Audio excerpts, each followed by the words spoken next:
Coming in number 10, we've got The Thing. The beefiest, brawniest, burliest, surliest member of the Fantastic Four doesn't often lose in a battle of might.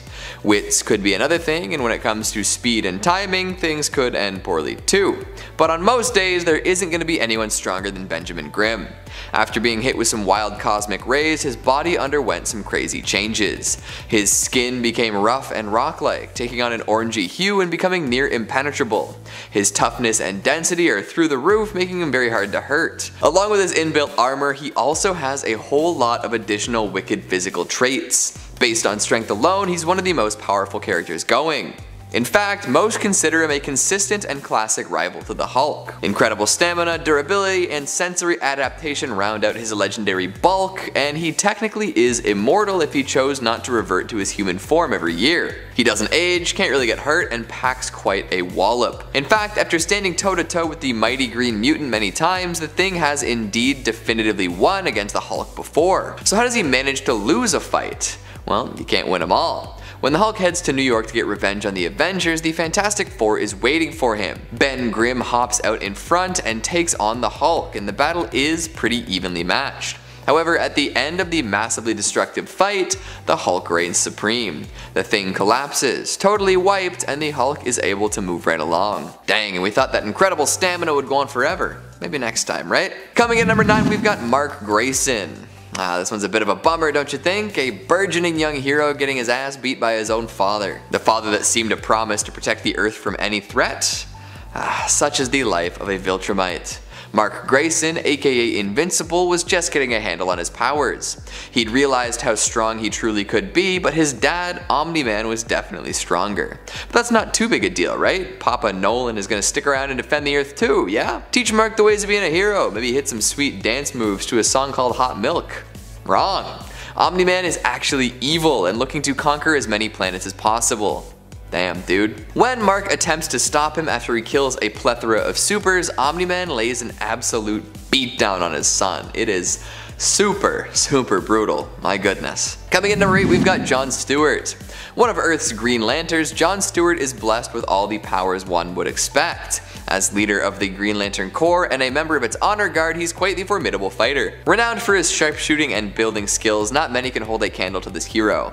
However, he isn't perfect, and all of the powers in the world won't help you if you get too cocky. The classic tale of human hubris. Nobody's immune to it, no way. While working with Martian Manhunter to contain the anti-life equation, they realized they'd need to save the planet of Xanshi. The folks there were slowly being poisoned, and to make matters worse, the planet was laden with bombs that were set to blow. John, thinking that he was super powerful and unstoppable, decided to fly an injured Martian Manhunter to safety before heading down solo. Guess what though? The bombs were yellow. You know, the one color that renders a Green Lantern useless. So all he could do was get the hell out of Dodge, leaving Xanshi to an explosive doom. Damn. Number 7, Spider-Man. Coming in hot from the Amazing Spider-Man 700.3, The Black Lodge Part 1. We open in Queens, New York. It's past 2 in the morning. Peter is regretting having seconds at Aunt May's. He's just trying to go home, but now he's got to go face to face with Firebrand. Peter even realizes that already this fight has gone on for too long. Usually this would be a piece of cake, but Peter ate too much cake. He was actually too full. He was tired. Now this is tedious. And then when Firebrand gets a hold of Peter's neck, it really starts to hurt. Firebrand unloads everything that he has, and then he sees Peter's suit start to melt and then rip apart. It's actually really brutal and pretty gory. By the time help arrives, he's unrecognizable. The cleanup crew literally thinks he's another supervillain. They're like, get him out of here, this burnt crispy man. Firebrand 2.0, whoever you are, bye. Peter received 3rd-degree burns on 80% of his body. Aunt May, where's the aloe? We need some aloe stat. Number 6, the Hulk. Mark Millar's Old Man Logan begins in Volume 3 of Wolverine at issue 66, and this is now a future where supervillains have won. Sads. Hulk and She-Hulk had kids. Weird. The Hulklings, who would beat the crap out of you if you didn't pay rent, because basically everybody had their own territory, so Logan had to pay up. Hawkeye, who is also much older and now also blind, needed Logan's assistance to get across the country and deliver a secret package. This was a way Logan could make some of that rent money, so perfect, let's do it. Now when they get back from their trip, things have progressed in an awful way. Hulk Gang took out Logan's entire family because, Well, they were bored, of course. They're a little messed up in the head if you didn't already piece that together. So Logan dishes out some payback. No more games, no more talking. Logan's here to now get this done. Logan gets Banner right through the old chest plate, but we all know what happens next. He freaks out, he hulks out rather, and then he eats Logan. If you can't beat him, eat him, I guess. Now you'd think this would for sure be the end of it, but that's when Logan pops out from inside Banner. After what's gonna happen to Wolverine near the end of this list, it's nice to see him come out on top, or just come out of a body in general, that's fun. Number 5, Jason Todd. Of course this is going to be on the list. A Death in the Family is a 4-part storyline written by Jim Starlin and published in 1988. It contains perhaps one of the biggest, darkest moments in DC Comics history because we see the Joker beat the second Robin, Jason Todd. And when I say beat him, I mean he beat him with a crowbar and then used an explosive for good measure. He was a goner, for sure. And also, it was your parents' fault. Pause this video, go yell at them, come back, like it, click play. Yeah, DC left it up to readers how this story ends for Robin. Nowadays, fans are coming together on Twitter to see director cuts of movies that haven't even been released yet. So it's a little better now. We have a bit more of a squad. The actual beatdown, of course, is awful, but emotionally the Joker destroys the boy Wonder as well. He used Jason Todd's birth mother, he blackmailed her in order to get closer to Jason, and it worked. Betrayed by his birth mother, and then the Joker too killed her. Double whammy, triple whammy. 4 whammies, I don't know, all the whammies. Number 4, Green Arrow. Green Lantern, Green Arrow, issue 85. Let's talk about it. The first few pages, we see Oliver Queen walking at night trying to get home when all of a sudden some punks, some fools try and rob him. Now this is a day in the park for most of our superheroes. Now it's not like he was tired or maybe he didn't see it coming like Peter, he ate too much cake. He actually was in a bad mood. He had lady troubles, he was ready to fight. He was like, okay, I'm looking for this. You guys picked the wrong guy, let's go. He's like getting warmed up. He was feeling good. And then a guy pulled out a crossbow, because you know, all those thugs that carry crossbows through the city, and then Ollie gets shot right through the shoulder with an arrow. Irony at its finest. Coming in at number 3, we've got Jean Grey. To be immensely powerful. Too bad the world isn't fair and something can always go wrong. Take Jean Grey for example. Telekinetic and telepathic powers beyond compare, a connection with the powerful cosmic entity the Phoenix, a bunch of awesome mutant pals. What could be better? Well, not experiencing a terrifying magnetic aneurysm, I guess. Yeah, that did not turn out too well for poor Jean Grey. After discovering that their new member Zorn was actually Magneto in disguise, the X-Men jumped into action. This did not prevent Magneto from releasing an insane wave of magnetic energy, absolutely wrecking Jean's brain though. Unfortunately, there was nothing she could do about it and she perished almost instantly. Yikes. Coming in number 2, we've got Captain America. Now the tables have turned a little. We talked about Iron Man having a tough time stacking up against his longtime pals a little earlier, now is his time to shine. In Civil War we see Captain America and Iron Man get into a bit of a kerfuffle, and by bit of a kerfuffle I do mean brutal brawl with all sorts of stuff on the line. It's a crazy fight with plenty of killer moments and momentum swings, but in the end, Tony Stark comes out on top. Damn, Cap. And finally at number 1 we've got Silver Surfer. Not the power cosmic. That's absolutely wild. This Herald of Galactus is one of the most powerful ones going and has strength beyond compare. He can harness immense energy from the universe and channel it in different ways. On most days, barring insane divine intervention or other heroes becoming ludicrously overpowered, he's unstoppable, a force to be reckoned with. However, there have been entities that fought with Silver Surfer and came out on top. Doesn't happen often, but it isn't totally impossible. There's the wild bit from Marvel Zombies that sees this cosmic power get taken down, and there are even a few non-zombie runs where he's taken down a peg. Adam Warlock knocked him out to prevent Silver Surfer from joining a fight against Thanos. Oh, and at some point Deadpool gained the powers granted to Heralds of Galactus too, which was very interesting. Made for a good fight, that's for sure. Coming in at number 10 we have Quicksilver, the speedster that both Fox and Disney were throwing into the movies, which had a lot of comic fans confused. Like how many nerds out there had to explain to their friends why the same character was in 2 movies but played by different people, but they weren't in the same universe. Thankfully the MCU is now all connected and we don't need to have that conversation again, as long as Sony doesn't try to rip Spider-Man away from us. I couldn't handle that another time. For fans of the X-Men comics, you will be well aware of the House of M storyline. This was one of the most monumental events that has ever happened in the Marvel Universe, and it change the mutant race forever. Scarlet Witch was going through an immense amount of emotional stress, and she was at her breaking point and decided that she would use her reality-altering powers to reshape the world forever. She called out, "No more humans," and the population of superpowered beings that was in the range of 1.2 million was now pulled down to less than 200. Over 1 million mutants were stripped of their powers, and Quicksilver was along with them. I wonder how it felt experiencing the crushing boredom of traffic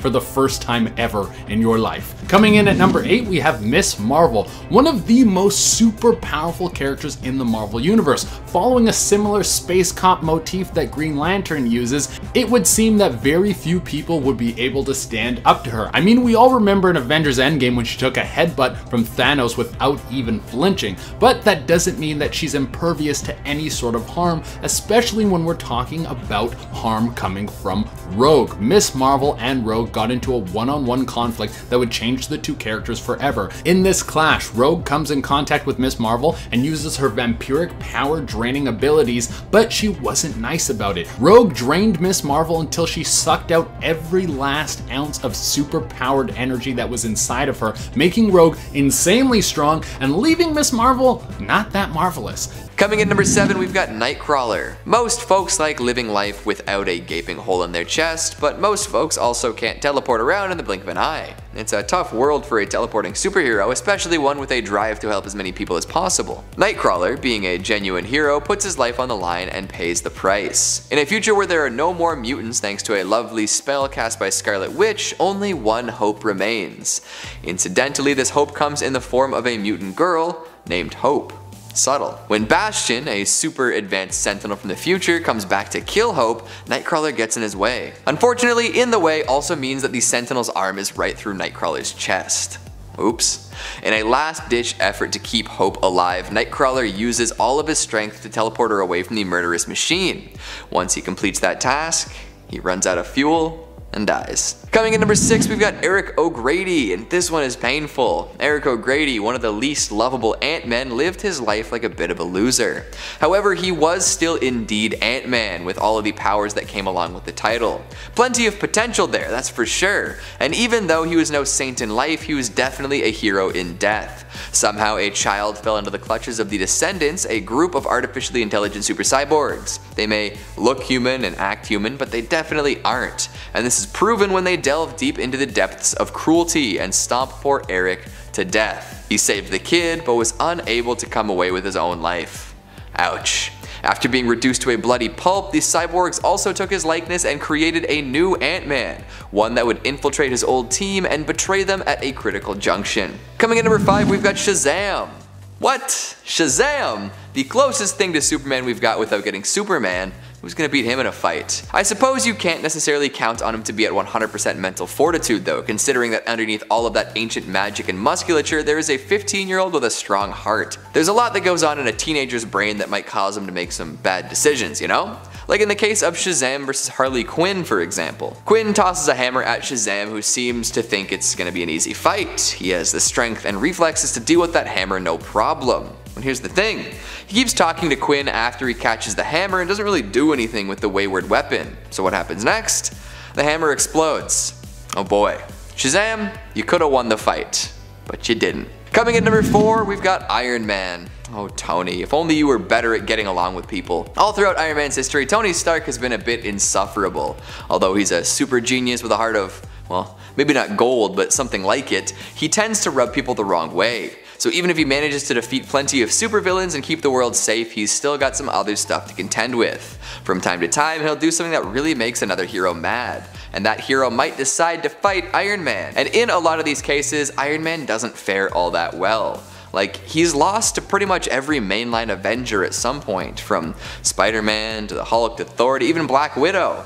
It's tough when you paint such a big target on your back, but I'm sure he understands. Right after that, we have Doctor Strange. Doctor Strange lost his powers in one of the coolest, dumbest ways possible. Earth was under attack from the Impericul, which are a futuristic robot race from another dimension. They hate magic and travel through time and space to destroy it in every form.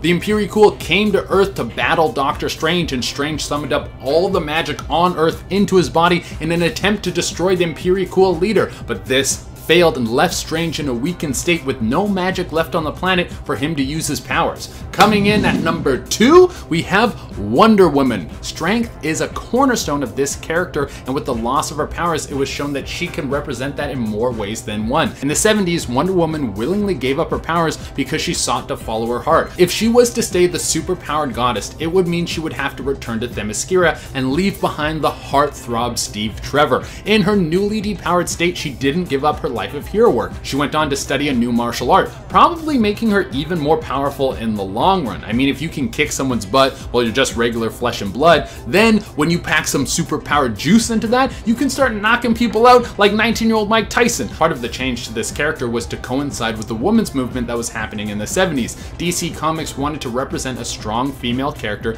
that could be closer associated to the female readers that were picking up the comic. And for the number 1 spot, we have Wolverine. It would be pretty hard to be Wolverine without the powers. I mean, even take Superman. On a few occasions, he has been stripped of his powers, and he's still that Boy Scout at heart and will do what's right no matter what. But with Wolverine, a big part of his personality is being able to be punched in the face and come back like nothing happened, which probably made the loss of his powers even more interesting. Back in 2013, Wolverine was infected with a very advanced virus that attacked his healing factor. It basically made him so he was just a regular guy. Well, a regular guy that could probably still crank out 100 pull-ups. But this was so severe that he couldn't even use his claws anymore, so he had wrist-mounted claws. I guess you can take the powers out of the Wolverine, but you can't stop him from trying to slice people in half. Now, this level of aggression without the healing factor backing him up eventually led to his death. Kicking off the list at number 10, The Man of Steel, Superman. Superman Batman Volume 1, Issue 44. The Strange Favor storyline begins with a movie shoot.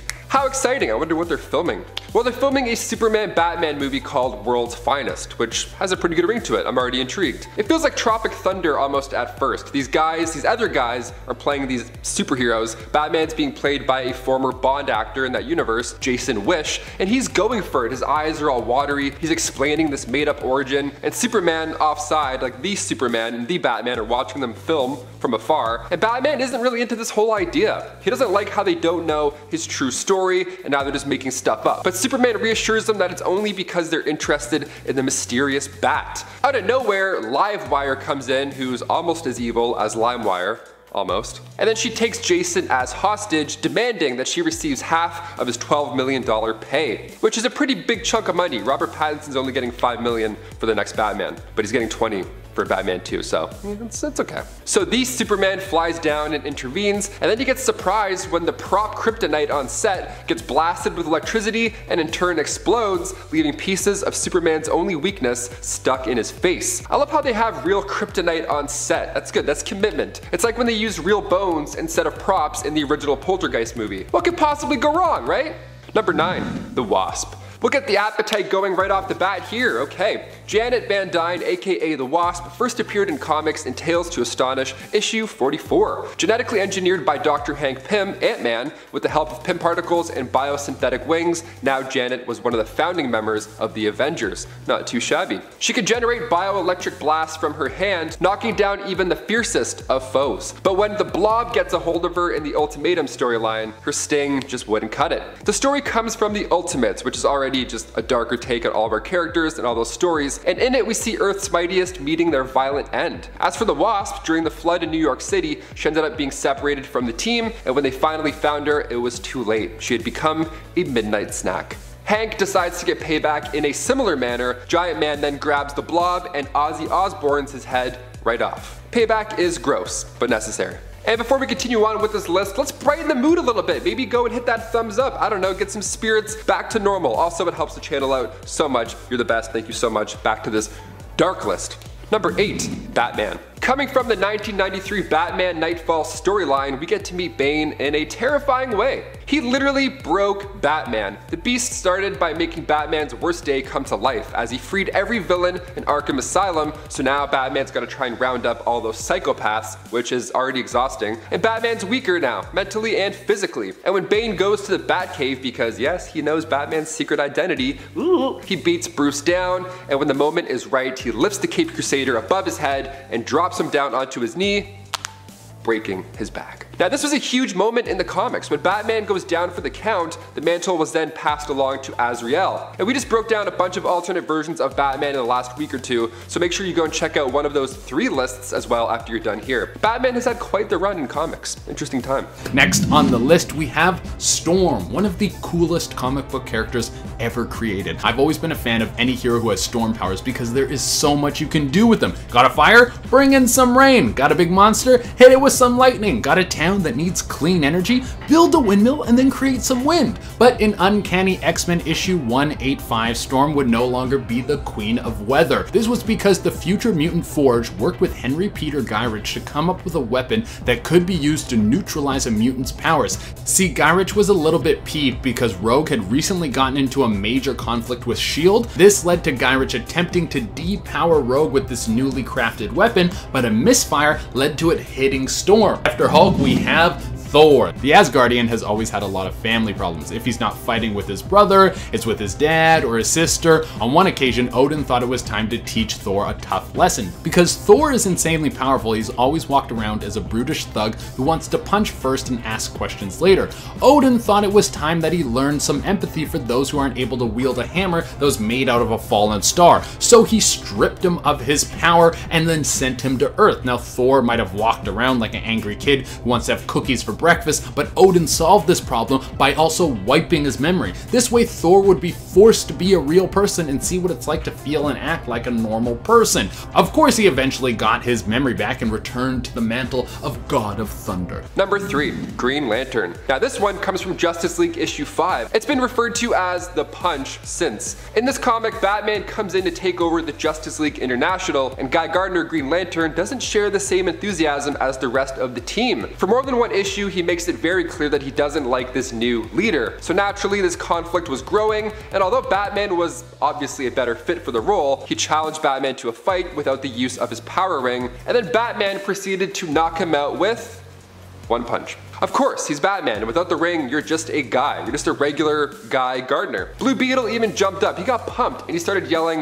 one punch, one punch, one punch, just adding insult to injury, literally. This is a great moment, an even greater lesson, but Green Lantern getting knocked out by a human punch shouldn't have happened in the first place. Don't start fights you can't win without the only thing that makes you win those fights. I don't know, just my advice.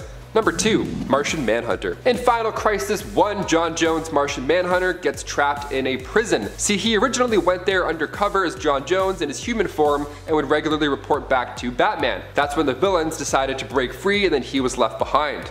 It's not looking good at this point, because Human Flame had now given the villain Libra instructions to kill Martian Manhunter. So Libra went and he did so. He stabbed Martian Manhunter with a staff right in front of the entire staff, the entire secret society of supervillains, and then upon his death he returned back to his Martian form, and in his final moments he still managed to send that message back to the Justice League. Not even death will stop this guy's plans. The Justice League held his funeral on his home planet, Mars, with Superman giving the eulogy. His final moments were expanded on in the Final Crisis Requiem storyline, teaching us more about his homeworld and the inhabitants of it. You can find this in Justice League Volume 2 in issues 6 and 7.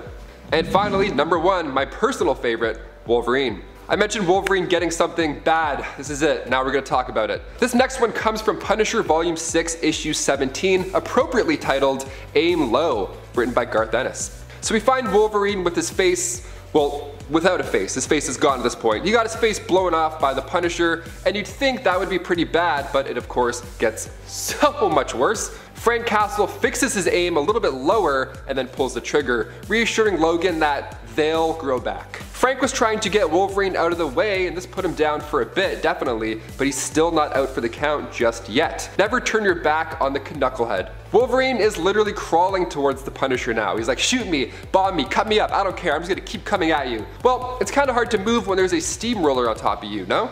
The fact that he did it slowly too, starting with the feet and then slowly moving it up to his head and then putting it in park when it was on his head, I can't even fathom what this would feel like. I can't pull a hangnail some days. Like a steamroller, what kind of Austin Powers way to go out is that? Kicking off the list at number 10. Going back to volume 1 of The Incredible Hulk issue 340 titled Vicious Circle, we find the Hulk and Rick Jones out in a blizzard. They're trying to drive, but it seems like they're only going in circles. Meanwhile, the Hulk is going nuts. He needed to get out of there. Like when you have to stretch your legs on a road trip, I get it, right? So he blasts the roof right off, and the X-Men just happen to be in the neighborhood flying by. The Hulk almost hits them mid-air after he jumps off. I would say good thing he didn't hit them, but he continued flying by and then hit a Pan Am passenger plane, so it's like, maybe he should have hit them then. So the X-Men were busy handling that, obviously, while on the ground, the Hulk landed and caused more damage. Wolverine tracked the beast down, and believe it or not, the Hulk almost snuck up on him. He couldn't catch the Hulk's scent, so it was really dangerously close. Wolverine popped his claws, turned, and then sliced the Hulk's arm, and they both looked at each other. And Wolverine, he walked away at this point. He retracted his claws. He's like, hey, remember who you are, Logan? Remember what you're doing. You're the bigger man here. And he's like, breathes, then he walks away, and then the Hulk jumps out at him and then starts it all over again. He thunderclaps Wolverine's ears to smithereens. His enhanced senses, this for sure, got the ball rolling, got him pretty upset. After this, naturally, there's mayhem. They take turns beating the crap out of each other until the fight was eventually at an end because it was broken up. But Wolverine for sure won this round. He tried walking away initially. He's the victim here, folks, don't forget that. 9. Deadpool. The cancelled Deadpool 3 movie would have been pretty amazing over at Fox. We would have seen Logan and Wade on a road trip from hell. It would have been much better than the last time we saw them on screen together.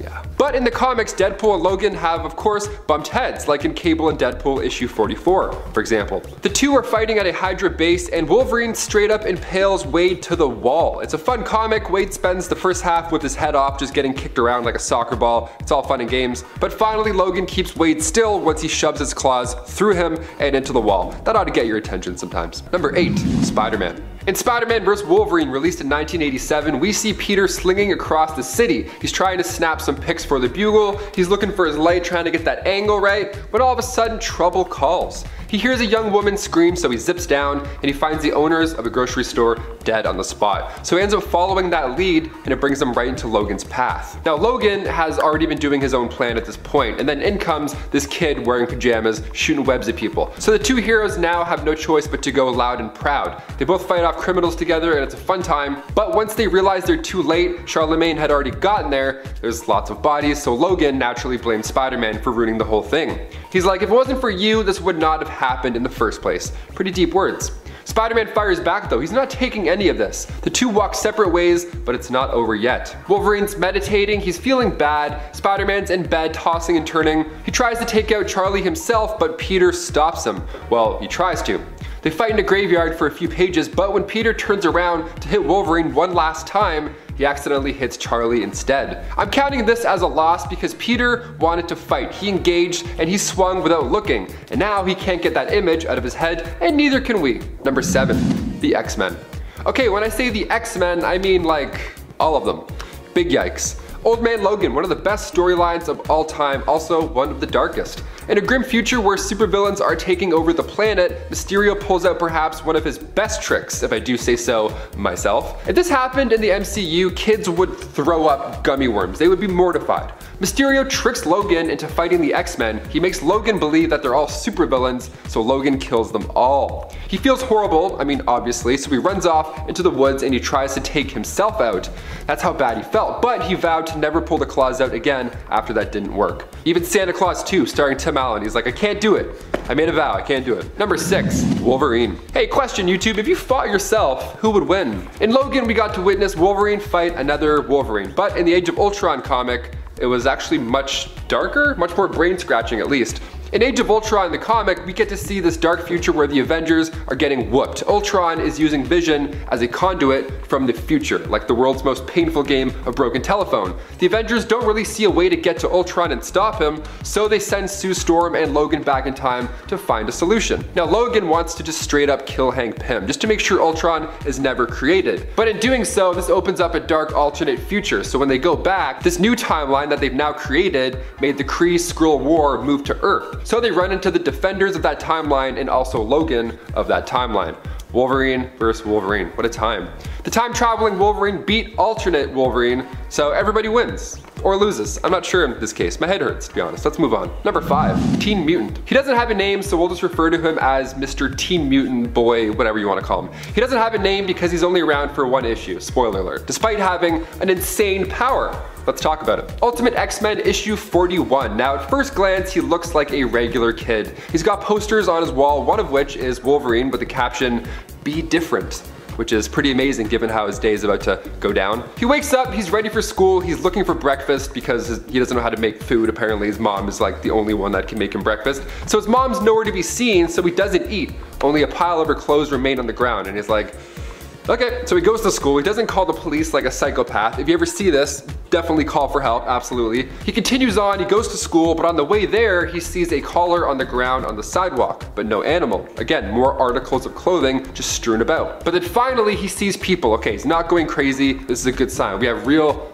like live people. Lovely. But I bet he wished that that wasn't the case. So he has this fantastic ability where if you're just near this guy, you don't survive to talk about it. He hears it from the guy in the poster himself, the Be Different guy, Wolverine. He finds him ducking out in a cave and breaks the news to him. What happened was when he hit puberty, he developed a specific mutation that radiates a series of toxins and acid-like poisons, and it basically wipes out any organic tissue. It turns it into vapor. So the amount of people that he ended up accidentally killing that day was in the 260s number, yeah. So he doesn't last for long because, well, Wolverine came out of that cave all alone. You do the math. Imagine your idol coming into a cave to kill you. It's not bad. I don't know. Could be worse. If Hugh Jackman killed me, I'd be like, okay. That's not bad. Number 4, Lobo. We've talked about comic crossovers quite a bit here on Top 10 Nerd. They're a blast, I mean, for the most part. DC vs Marvel showed us some pretty entertaining battles. I mean, we got to see Captain America vs Batman, Spider-Man vs Superboy, and of course, Lobo vs Wolverine. The third issue out of the 4, we find Logan bad-mouthing Lobo's favorite bar. Logan is talking smack and Lobo interrupts him with a nice chain to the chest. That ought to hurt. Wolverine ends up walking out of the bar smoking a cigar. Also, he's alive. How did this happen? We're not sure how this one ended up going down as most of this fight happened behind the bar, but to kill an immortal man, good on you, James. Number 3, Jean Grey. This next one played out in live action in everybody's favorite X-Men movie, X-Men The Last Stand. So good. It's not. Showed us Wolverine taking out Jean Grey in a mercy type way in order to stop the Dark Phoenix from causing mayhem. Now this of course went down in the comics as well, and it was much better on page than on screen. You can find it in New X-Men issue 148. Wolverine is telling Jean that Scott still loves her, although he's just maybe a bit confused at this moment. Jean is weak. She's saying she can't breathe, that she has this terrible feeling that she feels scared and weird, that there's voices inside of her head. She knows she's dying. It's a really sad part in the comics. And Wolverine can't take the pain on himself, but he can take the pain away for now. Hugh Jackman is a wonderful actor, don't get me wrong, so is Famke Janssen, but the comic is way harder than the movie. This whole scene here gets my throat that little like, get a little tight throat feeling. So let's move on from really sad to really gross, shall we? Let's finish off like that. Number 2, the Hulk. Mark Millar's Old Man Logan. We talked about it a little bit earlier. Let's talk about it some more, it's good. It begins in volume 3 of Wolverine on issue 66 to be specific, and this is a future where supervillains have won. They did it! Good job, supervillains, nice. Hulk and She-Hulk had kids, the Hulklings, who, not nice, we don't want to talk about that. They would beat the crap out of you if you didn't pay rent, basically. Everybody had their own territory at this point, so Logan had to pay up. So Hulk Gang ended up taking out Logan's family because they were bored. They're also a little messed up in the head if you didn't already put that together. So Logan heads back and sees the Hulk, and he's like, you know what, no more games, no more talking, I'm here to get this done. Logan gets Banner right through the old chest plate, but we all know what happens next. He hulks out, and then he eats Logan. If you can't beat him, you gotta swallow him. That's the rule, right? Now you think this would be the end of it, but that's not what this list is. Now is it? No, you already know it's about to change. That's when Logan pops out from inside Banner, the old C-section from hell. So basically if you eat Wolverine, just know that it's coming out one of any way he wants, essentially. And finally coming in at number 1, everybody. What if Wolverine killed everybody? The entire Marvel Universe. Could he do it? Would he do it? Yes and yes. Written by Jimmy Robinson, released in 2006, this What If is based on Mark Millar's Enemy of the State series, taking place in Wolverine Volume 3 from issues 20 to 25. Now in that story, Wolverine is used to try and hunt down the Avengers, the X-Men, just everybody. The Hand and the Hydra were using him as a weapon. Baron von Strucker used him to steal documents from Reed Richards. It was the whole plan, right? It was the whole thing. But S.H.I.E.L.D. was able to capture him and heal him. In this what if, we see a world where Wolverine kept working for Hydra in the Hand. In this alternate timeline, everybody gets wiped out. Nick Fury is telling Cap and the others, I mean, sure, Hydra in the Hand is a concern, but like, we need to stop Wolverine first, like ASAP. That should be the first thing on our list right now. Thing is, Wolverine kills Spider-Man. He kills Iron Fist, he takes off Captain America's arm and leg, because whenever Wolverine is in trouble, Hydra just teleports him away. You can't really hit him. Susan Storm tried to make this force field trap that kept Logan in the same spot, with Magneto helping out as well, but while they were planning that, Wolverine snuck in and attacked them all through the floors, so everybody gets messed up there as well. Magneto and Sue Storm, gone and gone. Captain America gets claws in the head, also gone. So Kitty Pryde phases her hand into Logan's head and kills him that way. You gotta end the list on a horrible note, you know, because why not? Kicking off the list at number 10. He's fought the Green Guy quite a few times, okay? And for this one, it's not really a fight per se. Savage Wolverine began back in March 2013 from Frank Cho. The series ran for 23 issues. Now when a S.H.I.E.L.D. Geological Department vessel with Shauna the She-Devil crashes onto the Forbidden Island, Wolverine wakes up now in Savage Land. His claws are immediately out, as they should be, and this comic wastes no time. A Velociraptor attacks him right away. What a rude awakening. He saves a S.H.I.E.L.D. agent, takes off a head or two, and then heads back to the ship. Shauna the She-Devil greets him with joy and then fills him in. She was assisting a team of surveyors in mapping out the western part of the Savage Land when all their gear went dark, just like that. Some machine in the land's center was creating a dampening field, so now they're all stuck there.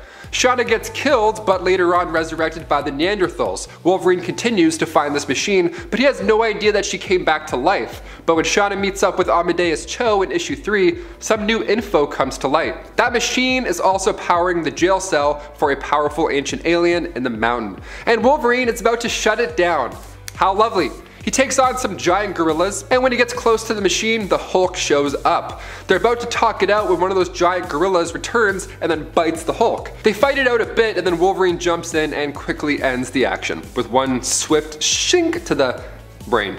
That ought to do it. Number 9, Cyclops. The X-Men Schism storyline from writer Jason Aaron comes a 5-part story that begins with Wolverine acting as Cyclops' bodyguard at an international arms control conference in Switzerland. Mid-speech, Kid Omega returns, and he makes everybody start spilling all their horrible, deep, dark secrets. Cyclops and Logan are immune to this because, you know, superpowers. Sentinels are soon deployed worldwide, and a new Black King of the Hellfire Club is elected, Cade Kilgore.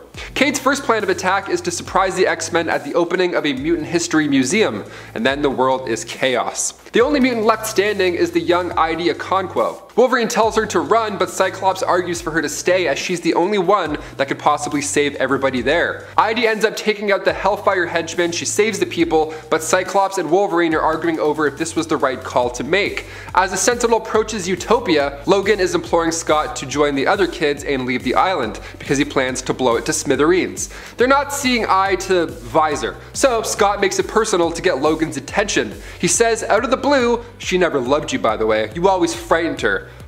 Harsh words. So Wolverine snaps back, suggesting that if Jean Grey was there at that moment, she would be more afraid of Cyclops. Scott responds by blasting Wolverine's face pretty much off. Wolverine, sans face at this point, still is on top of Scott, laying into him. I would say this is a tie at this point, but seeing how they look after the X-Men save them, Scott's in much worse condition. That's why you don't melt off Logan's face, man. It doesn't end well. The guy can heal. Just stop. Number 8.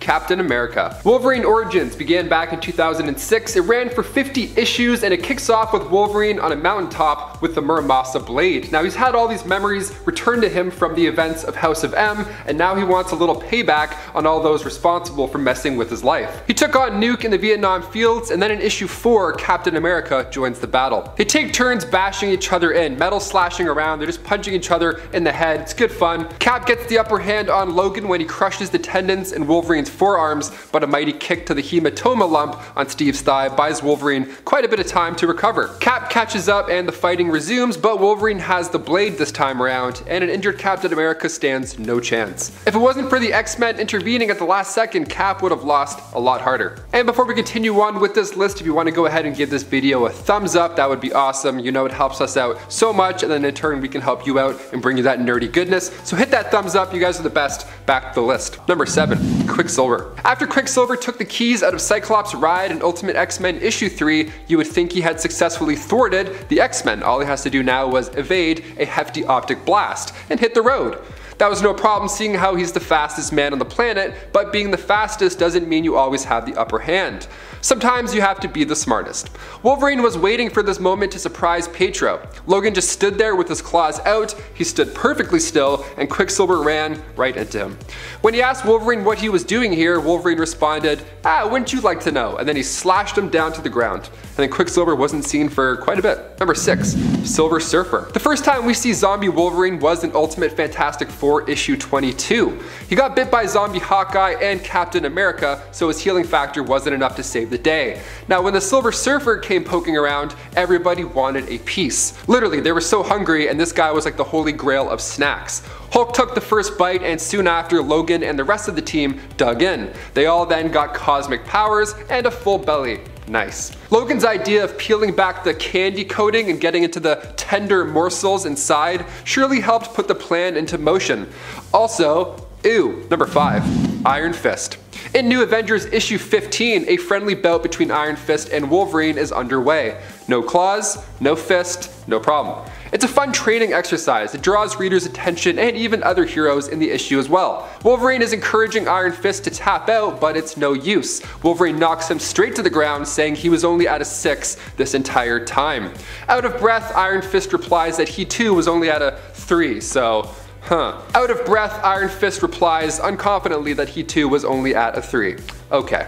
I don't want to be around either of these guys when they're at a 1. No thanks. Number 4, Age of Apocalypse Cyclops.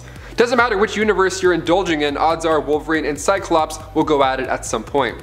In Age of Apocalypse, Earth 295, Cyclops was mad that Wolverine was trying to get his girlfriend. Classic bro stuff. Similar vibes to the Ultimate Universe, only this ends much worse for Scott. When Jean chose to be with Logan instead of Scott, and as if that wasn't already good enough for Wolverine, he decided to slash out one of Cyclops' eyes, truly leaving him a Cyclops. Nothing like having that reminder on your face. What a harsh way to get dumped. Number 3, Namor. Namor the Submariner, Volume 1, Issue 24, titled Green War, was written by John Byrne, and it features Namor returning to Earth to investigate a Hilrithri invasion, which was the sentient plant race. Now they got Wolverine and forced him to fight Namor. Even on page we're told Namor's strength is far greater than Wolverine's, but Logan has speed and therefore gets the upper hand. The fight was interrupted by the Sorcerer Master Khan, who took out the plant dudes and brought Wolverine back to normal. But if this had continued, Wolverine would have kept slashing and kept healing. No water guns would have helped you this time, Namor. Number 2, Ultimate Cyclops. Ultimate Wolverine gets pretty jealous, and he takes things to a new height, literally, when he discovers that Jean Grey truly loves Cyclops. So Logan, now there was a deep rift growing between the two of them. So Charles was like, hey, why don't the both of you just go to Savage Land, work your stuff out, have some bro time, maybe become best friends? I don't know. They did not work it out or become best friends at first. See, what initially happened was Wolverine let Cyclops fall to his death off a cliff just so he can get Jean back. That's like some Lion King teen drama stuff. That's wild. Cyclops survived and then exposed Wolverine to the crew and then made him feel horrible about what he'd done, even letting Logan stay on the team. What a weird punishment. So Wolverine ended up changing his ways and becoming a leader, eventually becoming a role model for the younger X-Men, being friends with Cyclops later on. All it took was letting him fall to his death first. That's it. And finally, number 1, Shang-Chi. We're all counting down the days to see the newest MCU hero hit the big screen. Shang-Chi was first introduced to readers back in 1973, Marvel Special Edition. Since then, he's earned himself a spot on the Avengers and of course has appeared in other comics from time to time, like in X-Men Volume 2, Issue 62, titled Games of Deceit and Death. The X-Men seek out the help of Shang-Chi to take down Sebastian Shaw, but in comic book fashion, a little scuffle was to be had first. Wolverine compliments the punk on his first blow, even telling him that the first blood is his.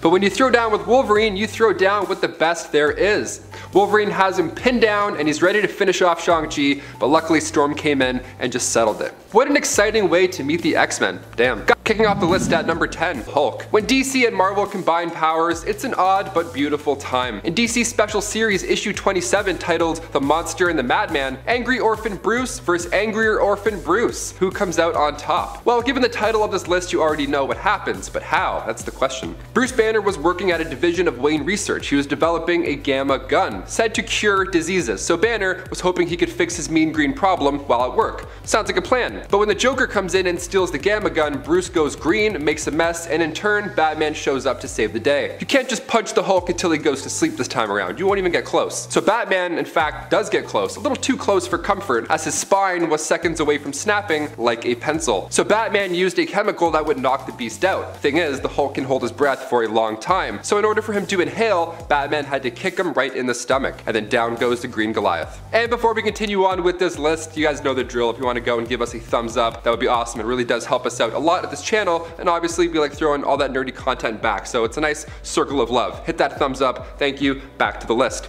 Number 9.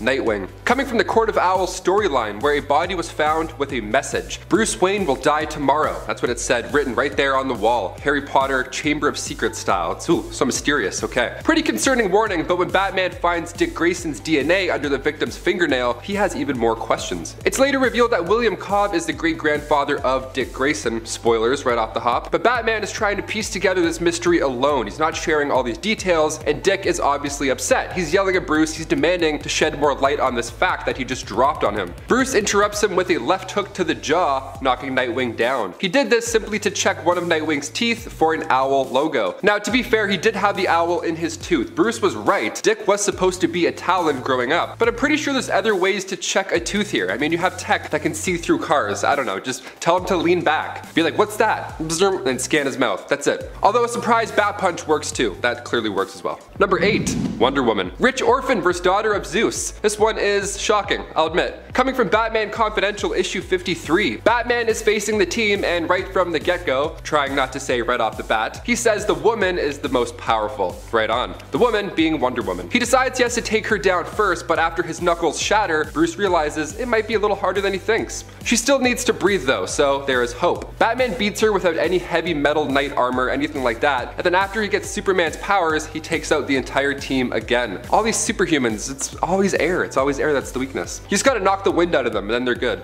Like every kid in the playground when they get winded, they're like, and then have to go home.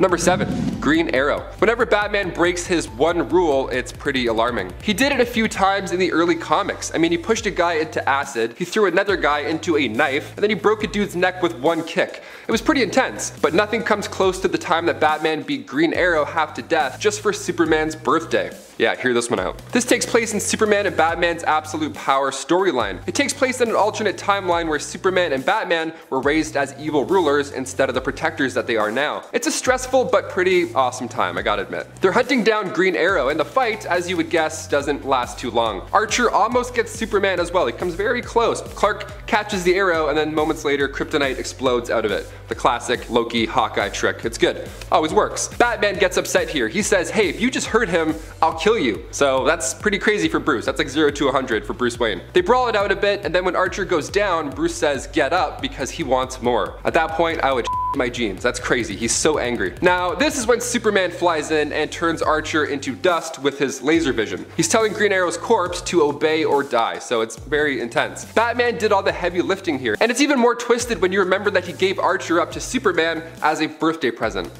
Number 6. The Punisher. I would pay thousands of dollars to see this on screen. No problem. Debit. Boop. Punisher Batman Deadly Nights, written by Chuck Dixon. We get to see John Romita Jr. draw Batman during his 37 years at Marvel Comics, which is amazing. So both of these heroes were on the same side, more or less. They wanted bad guys off the street, but the way that Frank Castle does that, by spraying, a plethora of bullets, Batman likes to break an arm or two, so they're a little bit different. So they get into a disagreement over Batman's one rule, and Frank is moments away from taking out the Joker, and then Batman intervenes and saves the Joker's life, which is kind of crazy. Batman lets Frank connect one hit to the face because he was frustrated, but one is all he'll get tonight.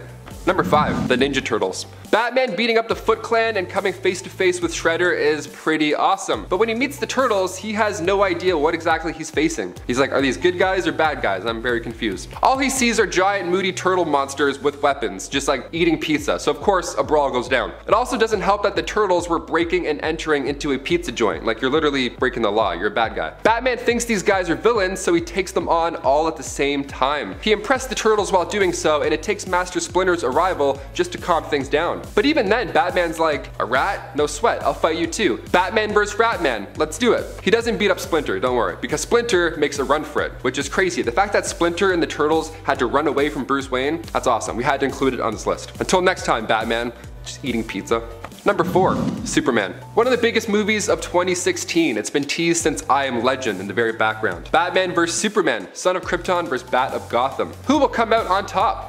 Well, the general audience wasn't a big fan of this outcome, but Bruce Wayne took this one. Bruce almost ended the God too, but luckily he was reminded of his mother and therefore his own mortality, so he didn't go through with that execution. In Batman vs Superman, I mean, sure, Bruce had kryptonite, but Superman easily could have punched him into vapor. I wasn't too happy with this win, but after accumulating over $870 million in the box office, we figured it was worth a Martha mention. In the comics too, Batman has come out on top. In Injustice Year 5, Batman beats Superman in a back alley, and of course in The Dark Knight Returns, Bruce gets pretty close to ending the Son of Krypton. Number 3.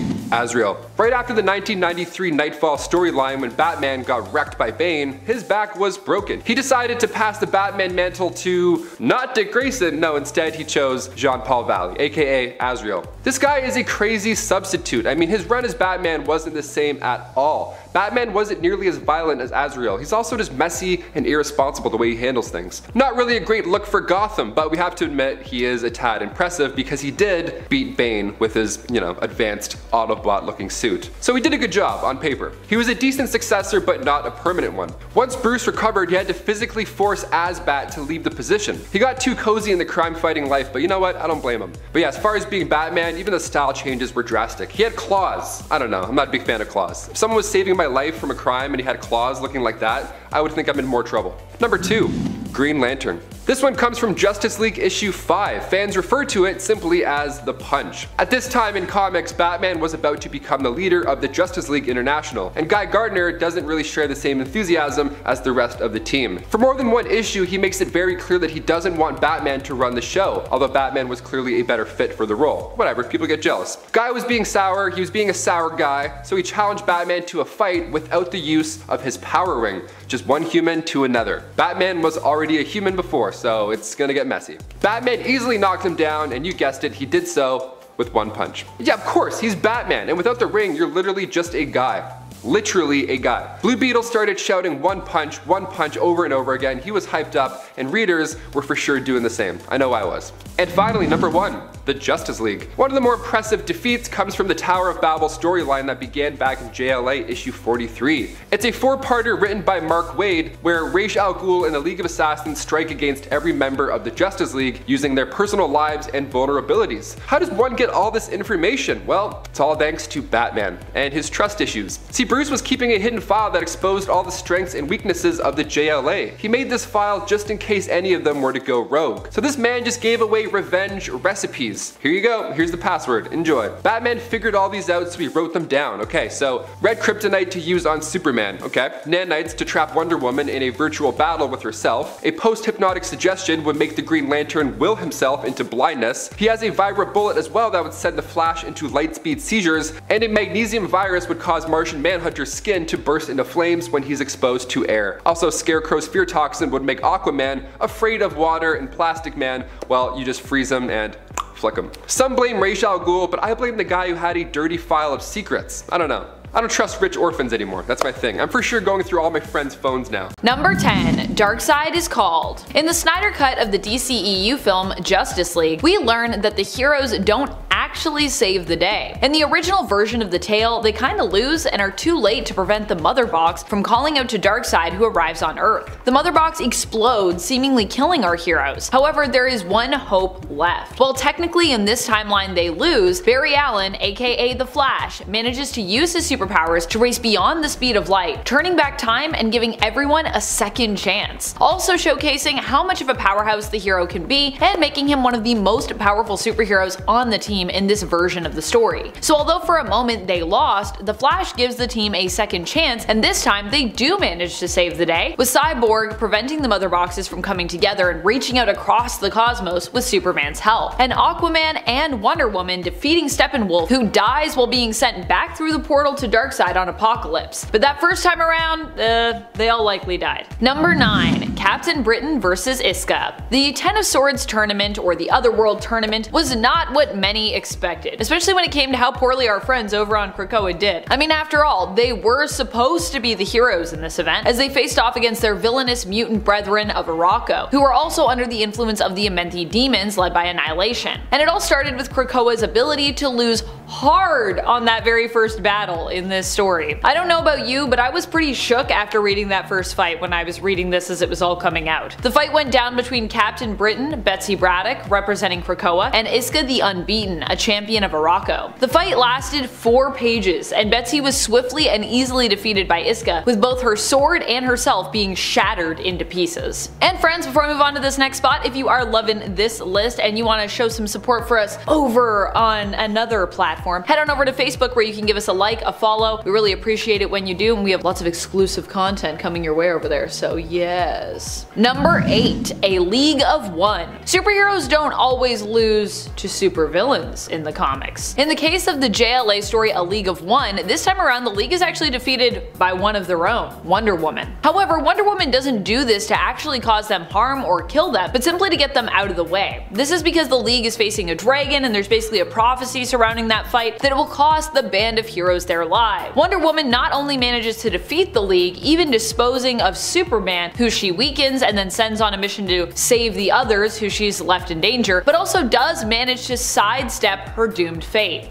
Sort of. Wonder Woman was willing to die in the League's place, hoping to spare the rest of the team, but in taking on the dragon by herself, she manages to actually avoid dying. At least dying permanently. She dies momentarily, but is revived by Superman, who arrives just in time to bring her back from the brink of death by giving her life-saving CPR. So she died, but only for a minute. Number 7. Spider-Man. Coming in hot from the Amazing Spider-Man 700.3, The Black Lodge Part 1. We open in Queens, New York. It's past 2 in the morning. Peter is regretting having seconds at Aunt May's. He's just trying to go home, but now he's got to go face to face with Firebrand. Peter even realizes that already this fight has gone on for too long. Usually this would be a piece of cake, but Peter ate too much cake. He was actually too full. He was tired. Now this is tedious. And then when Firebrand gets a hold of Peter's neck, it really starts to hurt. Firebrand unloads everything that he has, and then he sees Peter's suit start to melt and then rip apart. It's actually really brutal and pretty gory. By the time help arrives, he's unrecognizable. The cleanup crew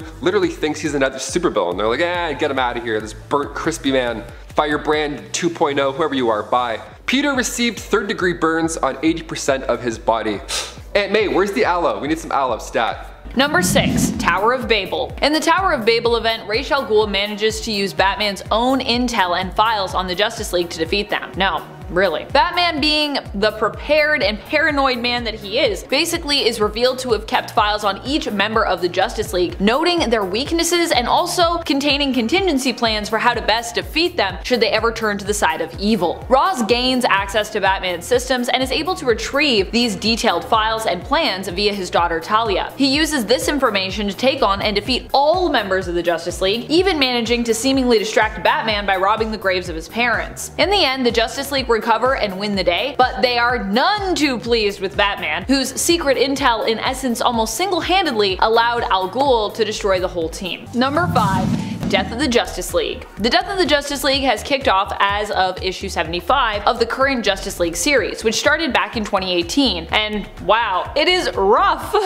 What happens to the Justice League? Well, they face off against Pariah, who himself is from one of the first worlds to be targeted during the events of Crisis on Infinite Earths. He was cursed with basically watching all these worlds die again and again, unable to stop it, despite being one of the first people to warn everyone that Crisis on Infinite Earths was coming. Now, with the multiverse reset following the events of Death Metal, Pariah claims that he sees the signs of the crisis happening again. Desperate to prevent this, his plan is to wipe the slate clean when it comes to the heroes, so that the possible new anti-monitor who will come into existence will have no reason to continue with the crisis. Seems like some flawed logic to me, but this man has also seen some, so I understand his desperation to do whatever he thinks will work when it comes to avoiding another crisis. Number 4. DC vs. Vampires. DC vs. Vampires is another monster mashup of an alternate reality where the heroes of that world are overrun by monsters. In this case, the monsters being, you guessed it, vampires. The loses start, of course, with the very first issue, as the premise for this tale is set up. Okay. Premise: Mary, Queen of Blood, has been killed, and despite being a villain, she was the only one holding back vampires from all-out war. Andrew Bennett, aka I, Vampire, attempts to hunt her killers down in order to find out what is going on and why, and discovers a plot of vampire kind to take over Earth, not just starting a war, but almost completely eradicating the human race, at least eradicating their powers. The plan involves taking over the planet, subjugating the human population, and keeping them around only to treat them basically like cattle. Andrew ends up getting proof, a vial of one survivor's blood, Lex Luthor, which also seems to be weaponized against vampires. He also then decides to head out to the Justice League to warn them, but in the end he is defeated by an already turned Hal Jordan. Hal's evil again, oh gosh, who would have guessed? And that's just the beginning of the story, so it gets a lot more vampires taking over the world if you like that jam.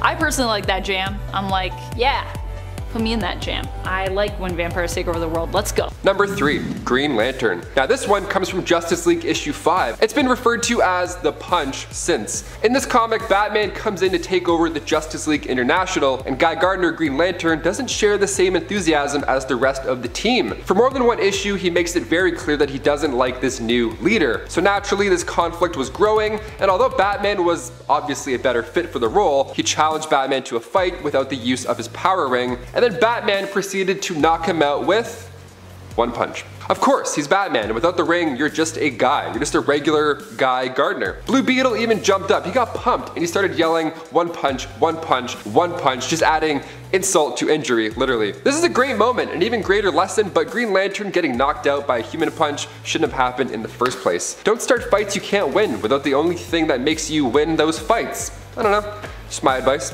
Number 2. Final Crisis, which actually apparently wasn't so final, as we have another crisis headed our way now, known as Dark Crisis. But regardless of whether or not it was actually final, Final Crisis was definitely a bad time for Earth. In this story, Darkseid actually succeeds in obtaining and releasing the anti-life equation on Earth. He puts it on the internet where it can be easily seen and then spread. Those who see it basically lose their will to live, becoming enslaved to Darkseid and his will, instead of having their own. Well, in the end, the heroes do manage to break free from the influence of Darkseid and the anti-life equation, defeating Darkseid in the end with a Radion bullet. Darkseid still manages to enslave all of Earth and many of its heroes, for a time being seen as the victor. Number 1. Life 9 of Moira X. Well, this life in the end seemingly gave mutants the information needed to beat the rise of the Sentinels and of AI, it also was a world where they had lost much. If anything, it actually set the stage for the reset of Moira's 10th life, where mutants supposedly won. However, even that victory would be revealed to be more complicated, as Moira's true motives were revealed during the events of the 2021 Inferno series, and it turns out her motives were actually to kinda end mutant kind in a nicer way. Still, just taking this world and this continuity as it is, the mutants here have almost all been exterminated. In this life, Moira joined forces with Apocalypse in an attempt to make a final stand against the all-powerful Nimrod. They would not be successful in killing Nimrod, who had killed so many mutants and had also worked to oppress the humans as well. They would only manage to retrieve the information on how and when the Nimrod came to be, allowing them to succeed, hopefully, in Moira's 10th life, where she and mutant kind had failed in her 9th. However, we also know that that didn't really work out because Nimrod does exist in her 10th life, so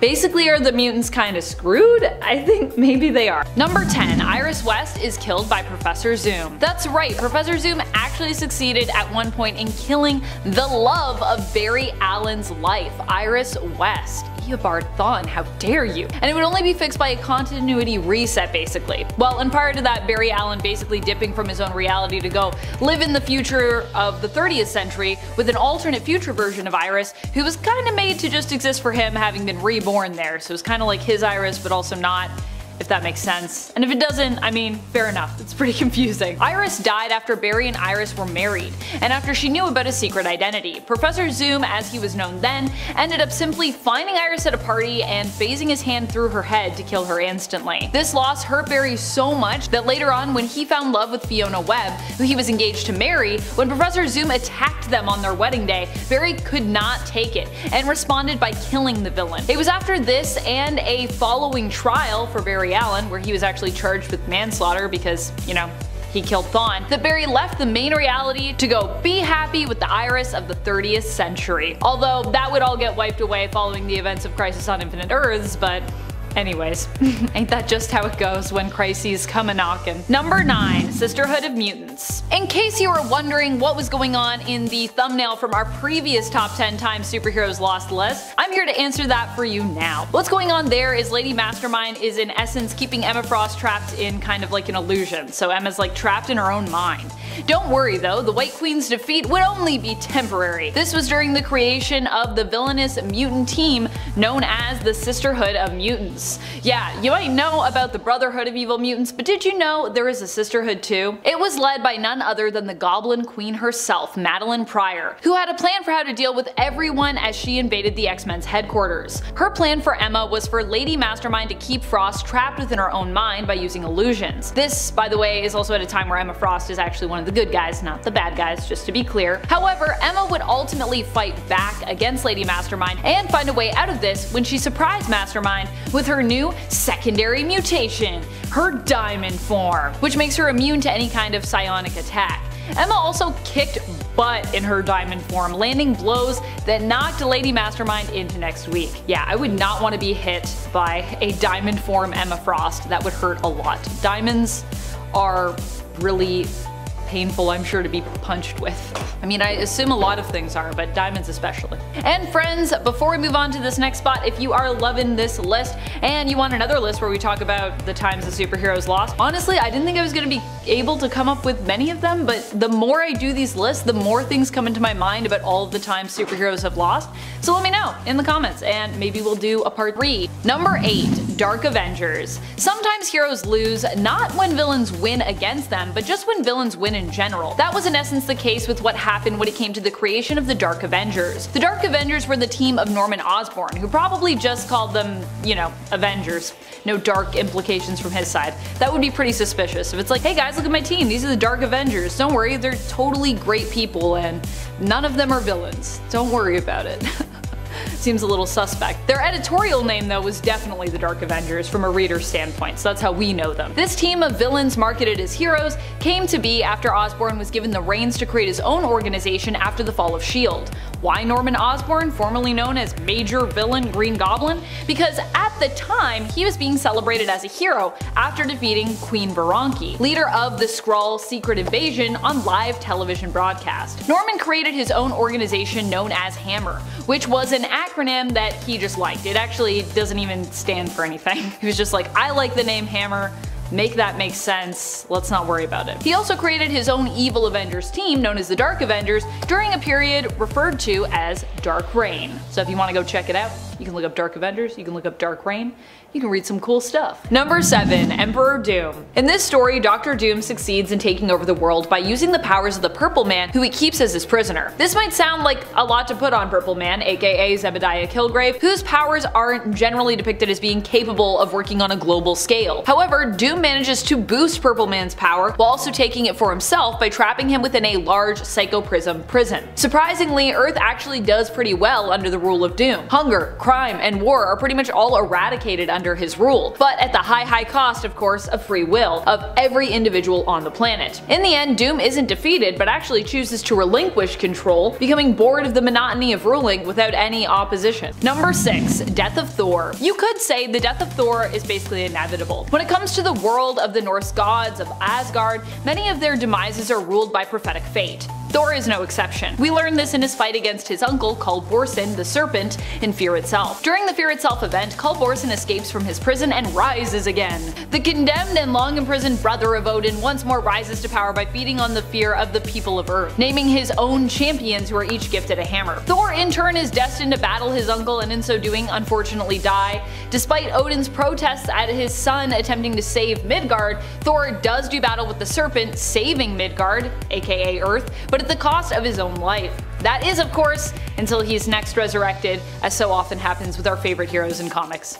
Sometimes you just gotta defeat a demigorge and then you're back to life. You know how it goes. Man, comics.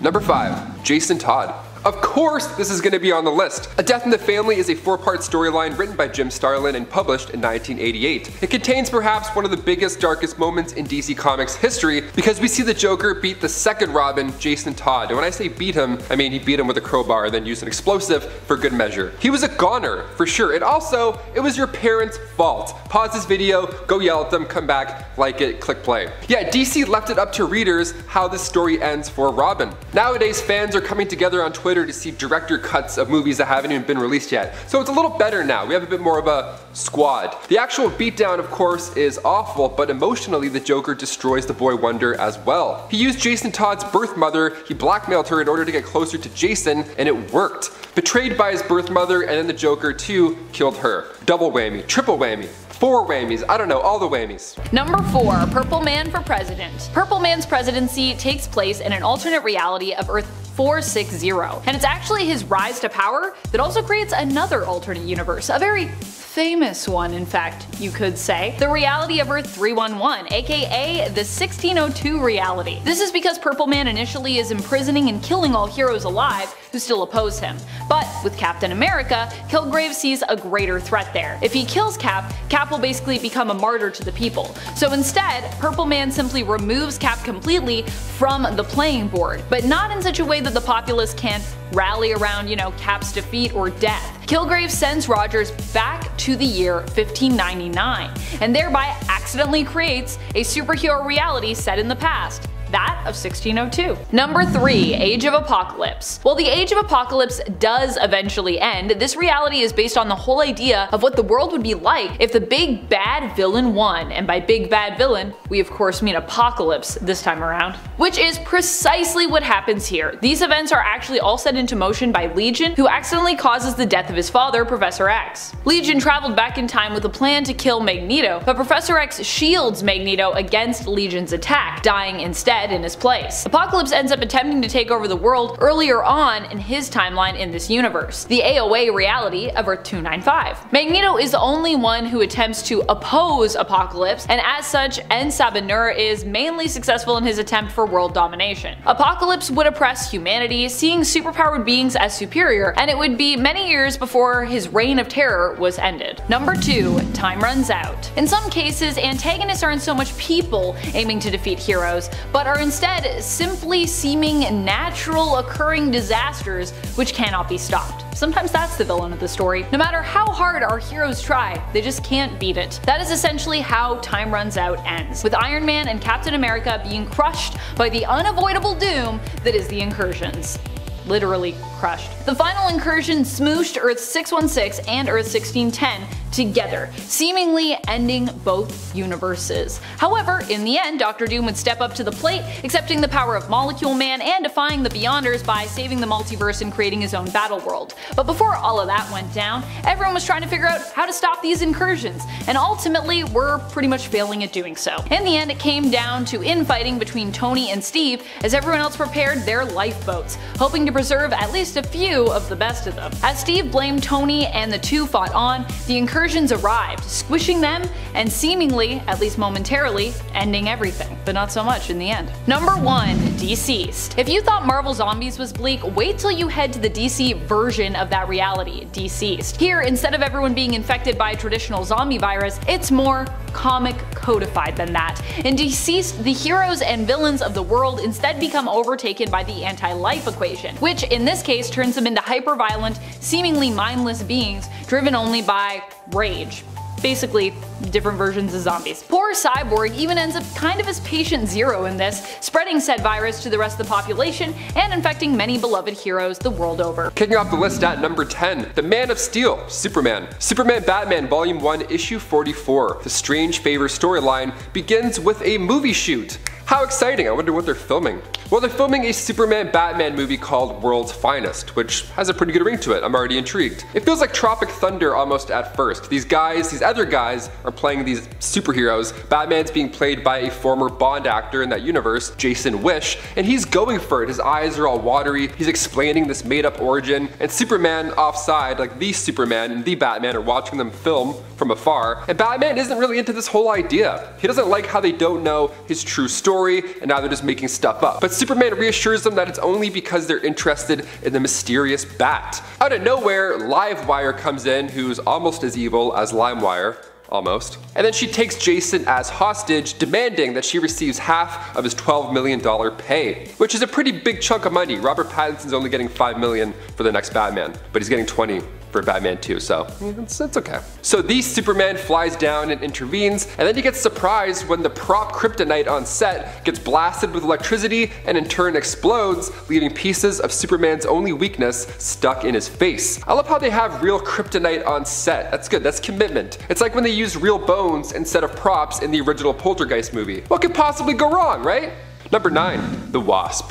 We'll get the appetite going right off the bat here. Okay, Janet Van Dyne, aka the Wasp, first appeared in comics in Tales to Astonish issue 44. Genetically engineered by Dr. Hank Pym, Ant-Man, with the help of Pym particles and biosynthetic wings, now Janet was one of the founding members of the Avengers. Not too shabby. She could generate bioelectric blasts from her hand, knocking down even the fiercest of foes. But when the Blob gets a hold of her in the Ultimatum storyline, her sting just wouldn't cut it. The story comes from the Ultimates, which is already just a darker take on all of our characters and all those stories, and in it we see Earth's mightiest meeting their violent end. As for the Wasp, during the flood in New York City, she ended up being separated from the team, and when they finally found her, it was too late. She had become a midnight snack. Hank decides to get payback in a similar manner. Giant Man then grabs the Blob and Ozzy Osbourne's his head right off. Payback is gross, but necessary. And before we continue on with this list, let's brighten the mood a little bit. Maybe go and hit that thumbs up. I don't know, get some spirits back to normal. Also, it helps the channel out so much. You're the best. Thank you so much. Back to this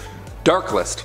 Number 8, Batman. Coming from the 1993 Batman Nightfall storyline, we get to meet Bane in a terrifying way. He literally broke Batman. The Beast started by making Batman's worst day come to life as he freed every villain in Arkham Asylum, so now Batman's gotta try and round up all those psychopaths, which is already exhausting, and Batman's weaker now, mentally and physically. And when Bane goes to the Batcave because yes, he knows Batman's secret identity, he beats Bruce down, and when the moment is right, he lifts the Caped Crusader above his head and drops him down onto his knee, breaking his back. Now this was a huge moment in the comics. When Batman goes down for the count, the mantle was then passed along to Azrael. And we just broke down a bunch of alternate versions of Batman in the last week or two, so make sure you go and check out one of those 3 lists as well after you're done here. Batman has had quite the run in comics. Interesting time. Number 7, Death of Green Arrow. Ollie has died a few times, but one of the most iconic deaths of Green Arrow, I would say, comes from the late 80s to 90s series of Green Arrow. Here in issues number 100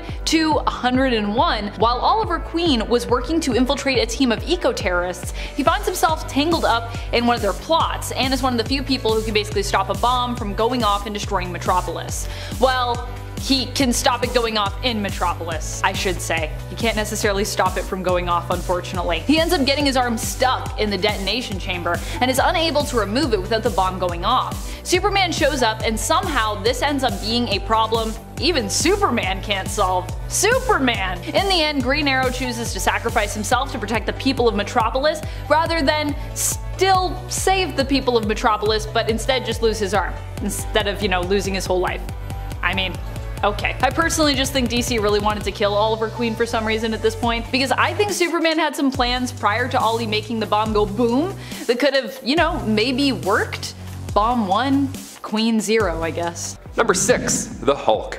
Mark Millar's Old Man Logan begins in volume 3 of Wolverine at issue 66, and this is now a future where supervillains have won.